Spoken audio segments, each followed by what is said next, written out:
तो आज का हमारा अगला वर्ड है इंडेमनिफाई। ये एक वर्ब है, मतलब एक क्रिया। अब इसका मतलब क्या है?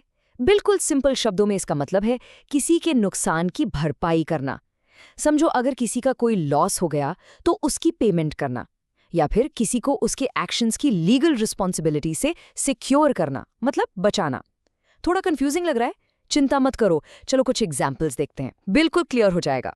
ओके, पहला एग्जाम्पल देखते हैं। The company's policy is to indemnify directors against any legal claims related to their work. अब इसका मतलब क्या हुआ? सोचो एक बड़ी कंपनी है और उसके डायरेक्टर्स हैं। तो कंपनी की ये पॉलिसी है कि अगर डायरेक्टर्स पर उनके काम की वजह से कोई लीगल केस हो जाता है तो कंपनी उन्हें इंडेमनिफाई करेगी, यानी जो भी फाइनेंशियल लॉस या खर्चा होगा कंपनी उसकी भरपाई करेगी। एक तरह से उन्हें एक फाइनेंशियल शील्ड दे रही है। अच्छा, अब अगला एग्जाम्पल ये तो हम सबने सुना ही होगा। This insurance policy will इंडेमनिफाई the home owner against any damage caused by floods और फायर। बिल्कुल सीधा सा मतलब है, अगर आपके पास ऐसी इंश्योरेंस पॉलिसी है और खुदा न खास्ता घर में आग या बाढ़ से कोई नुकसान हो जाता है तो इंश्योरेंस कंपनी आपको इंडेमनिफाई करेगी, मतलब वो आपके नुकसान की भरपाई करेगी। इंश्योरेंस का तो काम ही यही होता है, राइट? तो इंडेमनिफाई करना। एक और सिचुएशन देखते हैं। The contractor must इंडेमनिफाई the client for any project delays caused by their own team. यहाँ दो लोग हैं, एक कॉन्ट्रैक्टर यानी ठेकेदार और एक क्लाइंट जिसका काम हो रहा है।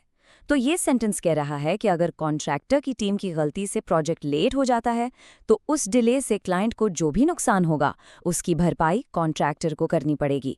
मतलब कॉन्ट्रैक्टर को क्लाइंट को इंडेमनिफाई करना पड़ेगा। सिंपल। चलिए अब देखते हैं कि ये वर्ड रियल लाइफ में, जैसे न्यूज़ में, कैसे यूज होता है। जरा इस कोट को सुनिए।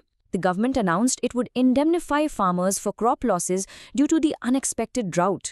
इसका मतलब ये है कि सरकार ने अनाउंस किया कि अचानक सूखा पड़ने से किसानों की फसल का जो नुकसान हुआ है उसकी भरपाई गवर्नमेंट करेगी। देखा, यहाँ गवर्नमेंट किसानों को इंडेमनिफाई कर रही है।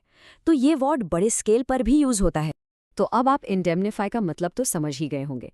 चलिए अब इससे मिलते जुलते कुछ और वर्ड्स यानी सिनोनिम्स देखते हैं। जैसे कॉम्पेंसेट मतलब मुआवजा देना, प्रोटेक्ट यानी बचाना, इंश्योर जिसका मतलब है बीमा करना, और सिक्योर यानी सुरक्षित करना। ये सब लगभग वही बात कह रहे हैं, है ना? अब इसके उल्टे शब्दों को यानी एंटोनिम्स को भी देख लेते हैं। इसके ऑपोजिट हैं ब्लेम मतलब इल्जाम लगाना, चार्ज यानी आरोप लगाना, पनिश यानी सजा देना, और फोफिट मतलब किसी चीज को खो देना या जब्त हो जाना। देखिए ये सारे वर्ड्स इंडेमनिफाई के बिल्कुल ऑपोजिट।